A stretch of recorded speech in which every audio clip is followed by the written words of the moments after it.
நான் 1969ஆம் ஆண்டு 68 கடைசி நான் அவரை சந்தித்தேன் என்றால் அவரோடு பேசுகிற வாய்ப்பு இல்லை. அவர் தள்ளி நின்று தொழிலாளர்களிடம் உரையாற்றுகிறார், போக்குவரத்து தொழிலாளர்களிடம் உரையாற்றுகிறார். சற்று நேரம் கழித்து திடீரென்று பஸ்ஸுக்கு மேல் ஏறி நின்றார். தொழிலாளர்களுடைய கட்டுக்கடங்காத ஆவேசம், ஒரு பக்கத்தில் போலீஸ் துப்பாக்கி சகிதமாக நிற்கிறார்கள். 2-3 நாட்கள் சென்னை போக்குவரத்து தொழிலாளர் கையில் இருந்தது. வேறு எந்த செயலும் நடைபெறவில்லை. நான் அப்போது மாணவன். நான் ஒரு ஹாஸ்டலிலே எல்லா மாணவர்களும் வெளியே வருவதற்கு அஞ்சி வீட்டுக்குள்ளே விடுதிக்குள்ளே அடங்கி கிடந்த காலம். பேண்ட் போட்டு வெளியே வந்தாலே அடி கிடைக்கும், போக்குவரத்து துறையின் உத கிடைக்கும். வண்டியை எடுத்துக்கொண்டு வண்டிக்குள்ளே கட்டை, கம்பி போன்ற ஆயுதங்களை போட்டுக்கொண்டு போக்குவரத்து தொழிலாளர்கள் சென்னை நகர தெருக்களிலே மாணவர்களை தேடி தேடி அடித்த ஒரு 3 நாட்கள். நான் அப்போது மாணவன். வெங்கடேஸ்வரா ஹாஸ்டலிலே நாங்கள் முடங்கி கிடக்கிறோம். எங்களில் சிலர் எப்போதும் போக்குவரத்து வழி வந்துவிடக்கூடும் என்று பாட்டிலே பெட்ரோலை ஊட்டிக் கொண்டு பெட்ரோல் பாம்பு ரெடி பண்ணி முதல் மாடிகளே உட்கார்ந்து இருக்கிற காட்சியெல்லாம் அப்படி நடந்து கொண்டிருந்த நேரம் 3 நாட்கள். இது நீடிப்பதிலே எங்களுக்கு உடன்பாடு இல்லை, என்னை போன்றவர்களுக்கு உடன்பாடு இல்லை. என்னை போன்றவர்கள் அன்றைக்கு இந்திய மாணவர் சங்கம் இல்லை, ஒரு மாணவர் சங்கம், தமிழ்நாடு மாணவர் சங்கம் என்று ஒன்று இருந்தது. அதனோடும் கம்யூனிஸ்ட் இயக்கத்தோடும் கொஞ்சம் தொடர்பு கொண்டிருந்த மாணவர்கள். கல்லூரிகளிலே அப்போது 1 தேசிய இயக்கம், 2 திராவிட இயக்கம், 3 சோசியலிசம் கம்யூனிஸ்ட் இயக்கம். இந்த 3 முக்கியமான கருத்துகளும் 3 முக்கியமான பிரிவுகளும் ஒவ்வொரு கல்லூரியிலும் பணியாற்றும், ஒவ்வொரு கல்லூரியிலும் செயலாற்றும். எது சிறந்தது என்ற வாதம் நடக்கும்.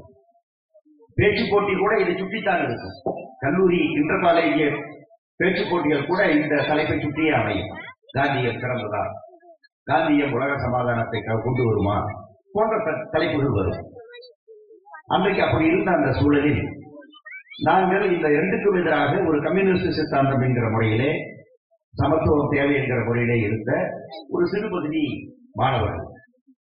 ஆகவே இந்த போராட்டம் வந்த பிறகு, இந்த போராட்டம் நடக்கிற போது ஒரு பக்கம் தாக்கப்படுகிறோம். தாக்கப்படுவதிலே கோபம் எங்களுக்கும் இருக்கிறது. அடிப்பட்ட தொழிலாளிகள் மருத்துவமனைகளிலே நூற்றுக்கணக்கான பேர் கிடக்கிறார்கள், மாணவர்கள், தொழிலாளர்களும் இருக்கிறார்கள். ஒரு தொழிலாளி இறந்தே போனார். சட்டக்கல்லூரி மாணவர் உரிமையிலே ஒரு உமர் என்கிற நம்முடைய டிரைவரை அடித்து தூக்கி கொண்டு போய் முதல் மாடியிலே இருந்து கீழே போட்டார்கள். அந்த தொழிலாளி அங்கேயே இறந்து போனார். அதை ஒட்டித்தான் போராட்டம் மிக வீழ்ச்சி அடைந்தது. அப்போது தொழிற்சங்க தலைவர் வீழ்ச்சி சென்றார். போக்குவரத்து தொழிலாளருடைய தலைவர், மதிப்புமிக்க தலைவர். பல சங்கம் இருக்கிறது. ஆளுங்கட்சி சங்கம் இருக்கிறது, ராகவானந்தம் வளர்ச்சி தலைவர், கோவிந்தராஜன், புரசவாக்கம் கோவிந்தராஜன் வளர்ச்சி தலைவர், ஐஎன்டிசி சங்கம் இருக்கிறது, எல்லோரும் இருக்கிறார்கள். இந்த சங்கத்தினுடைய இவர்தான் தொழிலாளிகள் மத்தியிலே மிகுந்த செல்வாக்கும் மரியாதையும் உள்ள தலைவர். இன்னொரு பக்கத்தில் கம்யூனிஸ்ட் இயக்கத்தில் பிரிந்து நாங்கள் நக்சலைட்டுகள், நாங்கள் தீவிரம், நீங்கள் உங்கள் தீவிரம் பத்தாது என்று சிபிஎம்ஐ குறை சொல்லிவிட்டு வெளியேறியவர்கள்.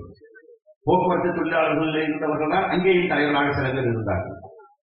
அவர்கள் அந்த பக்கத்தில் இருந்து ஏற்பட்டுவிட்ட இந்த மோதலை, ஏற்பட்டுவிட்ட இந்த சச்சரவை மேலும் தீவிரப்படுத்த வேண்டும் என்று அவர்கள் முயற்சிக்கிறார்கள். இறந்தவர் ஒரு முஸ்லீம். அவருடைய பூத உடலை எடுத்துக்கொண்டு மசூதிக்கு போக வேண்டும். அதை அடக்கம் செய்ய அனுமதிக்க கூடாது என்று ஒரு சிலர் முயற்சிக்கிறார், கலகம் செய்கிறார். இல்லை இல்லை, நாம் அவருடைய உடலை அடக்கம் செய்ய வேண்டும், இந்த போராட்டத்தை மேலும் நீடிக்க கூடாது. தொழிலாளர்களும் மாணவர்களும் சமூகத்தின் 2 கண்கள். அவர் பேசியதற்கு அப்படியே காலில் ஒழித்துக் கொண்டிருக்கிறார்கள். நீங்கள் சமூகத்தின் 2 கண்கள். ஒன்றை ஒன்று தாக்கிக் கொள்வதில் பொருளே இல்லை, நிறுத்துங்கள், சண்டையை நிறுத்துங்கள் என்று மிக துணிவாக குரல் எழுப்பிய முதல் தலைவர் தோழர் வி.பி. சின்னன். நிறுத்துங்கள், சண்டையை நிறுத்துங்கள் என்றார். தொழிலாளர்களும் கேட்கவில்லை, மாணவர்களும் கேட்கவில்லை. ஒரு கட்டத்தில் அந்த பணத்தை எடுத்துக்கொண்டு மசூதிக்கு போவதற்கு முன்னால் சட்டக்கல்லூரி மாணவர்களுடைய வழியாக அதை செலுத்தியாவது மீண்டும் ஒரு கழகத்தை உண்டாக்க வேண்டும் என்று சில தீவிரவாதிகள் முயற்சிக்கிற அந்த தருணத்திலே தான் அயன்புரம் பணிமனைக்கு முன்னால் தோழர் வி.பி. பஸ்ஸின் மீது ஏறி நின்று சொன்னார், நிறுத்துங்கள், சண்டையை நிறுத்துங்கள். அப்போது ஒரு பக்கத்தில் நின்று நானும் என்னுடைய நண்பர் ஒருவரும் பக்கத்தில் இருந்து இந்த காட்சியை பார்த்துக் கொண்டிருக்கிறோம். பேண்ட் போட்டிருந்தா அப்போது கூட கிடைச்சது. நாங்கள் தனியாக இருந்து பார்த்துக் கொண்டிருக்கிறோம். மேலே ஏறி அவர் சொன்னார், தொழிலாளிகள் ஏராளமான பேர் ஒரே கூச்சல், கொந்தளிப்பு, எங்களை விடுங்கள், எங்களை விடுங்கள், எங்களை விடுங்கள் என்று கூச்சல், அடங்க மறுப்பது.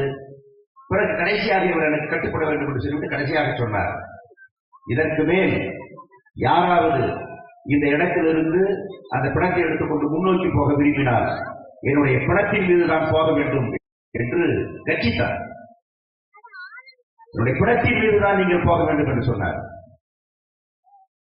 மகிழ்ச்சிக்கு முன்னால் பாம்பு என்று சொல்வார்களே, அப்படி அந்த கூட்டம் அப்படியே அடங்கியது. அதிலே பலர் இப்போது கண்புணால் இருக்கிறது, அதிலே பலர் அழுதார்கள். ஏனென்றால் என் பிணம் என்று அவர் சொல்லிவிட்டார். வேண்டாம் என்று அவர்கள் உடனே ஆயுதங்களை கீழே போட்டார்கள், பஸ்ஸிலிருந்து நின்றார்கள். பிறகு அவர் சொல்லுகிறபடி ஆடுகிறவர்களாக தொழிலாளிகள் மாறினார்கள். அதற்கு பிறகு அந்த போராட்டத்தை முடிவுக்கு கொண்டு வருவதற்கு முன்னால், இது அடுத்த நாள் நடக்கிறது, அதற்கு முதல் நாள் கோட்டைக்கு முன்னால் தொழிலாளர்கள் பல பஸ்களிலே போய் நிற்கிறார்கள். போக்குவரத்து அமைச்சர் இன்றைய கலைஞர் அவர்கள், அவர்தான் போக்குவரத்து அமைச்சர், அண்ணா முதலமைச்சர். சட்டசபை நடக்கிறது. தொழிலாளிகள் வெளியே, இப்போதுதான் அங்கே போக முடியாது, அப்போது கோட்டை வரைக்கும் போகலாம், கோட்டைக்கு முன்னால் இருக்கிற ரோடு வரைக்கும் போகலாம், கோட்டைக்கு எதிரில் இருக்கிற பாய்ச்சல் தான் கூட்டமே நடக்கும் அப்போதெல்லாம். இப்போதான் தள்ளி வைத்து விட்டார்கள். அப்போது மாணவர்கள் சாலையிலே, நம்முடைய தொழிலாளர்கள் சாலையிலே போய் அமர்ந்து கொண்டு நிற்கிறார்கள். கலைஞர் வந்தார். கலைஞர் சொன்னார், அமைச்சர் தொழிலாளியை பார்த்து சொல்லுகிறார், தொழிலாளியை கூச்சல் போடுகிறார்கள், பேச விடாமல் கூச்சல் போடுகிறார்கள். கலைஞர் சொல்லுகிறார், என்னுடைய எலும்பெல்லாம் உங்களுக்கு தான், என்னுடைய எலும்பை வேணையாக்கி உங்களுக்காக எசிப்பேன் என்றெல்லாம், நரம்பை வேணையாக்கி எசிப்பேன் என்றெல்லாம் பேசுகிறார். தொழிலாளர்கள் அடங்கவில்லை. சி. கோவிந்தராஜன் சட்டமன்ற உறுப்பினர், வெளியே இருந்து வி.பி. சின்னன் இவர்கள் வந்து அந்த தொழிலாளர்களை அமைதிப்படுத்திய பிறகுதான் அந்த தொழிலாளர் கூட்டம் கலைகிறது. சட்டமன்றத்திலே அண்ணா சொன்னார், இந்த போராட்டத்தை முடிவுக்கு கொண்டு வருவதிலே உதவி செய்த தோழர் வி.பி. சின்னன் அவர்களுக்கு நன்றி என்று சட்டமன்றத்தில் அண்ணா பேசினார். சட்டமன்ற உறுப்பினர் அல்லாத ஒருவர் சட்டமன்றத்திற்குள்ளே பாராட்டப்பட்ட ஒரு நிகழ்ச்சி அது. அப்படி அந்த நிகழ்ச்சியிலே அவர் மிக கடுமையான ஒரு நிலைமை எடுத்தார். இரவு பகலாக அந்த 3-4 நாட்கள் அவர் எவ்வளவு கஷ்டப்பட்டிருப்பார் எனக்கு தெரியாது. நான் தள்ளி நின்றுதான் அவரை பார்த்துக் கொண்டிருந்தேன். அந்த தொழிலாளர்களை கொந்தளித்துக் கொண்டிருந்த தொழிலாளர்களை ஒரு சரியான நெறிப்படுத்தி ஒழுங்குபடுத்தி அந்த பிரச்சனைக்கு ஒரு தீர்வை கண்டவர் அவர். அப்போதுதான் அவர் மீது எங்களுக்கு ஒரு அளவு கடந்த ஒரு பக்தியை